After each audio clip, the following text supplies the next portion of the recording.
feel its strength, its power, and now, its opportunity. The U.S. offshore wind industry is on the move. For so long, we've been on the edge of this new frontier, and now we are going big, building the energy infrastructure for tomorrow.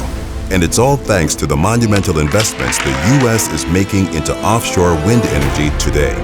Our unified voice secured the Inflation Reduction Act, a law big enough to provide power to every home in America with clean energy by 2030. Together, we secured the investment we need to develop 30 gigawatts offshore within the next decade.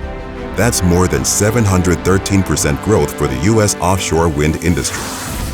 And it's so much more than energy. It's about people, communities, jobs.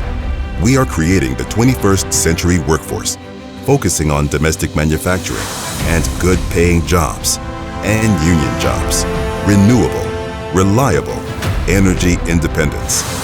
The offshore wind power industry is just getting started. We don't wait for the future. We make it happen. So the next time you hear this, that's the sound of America's clean power future.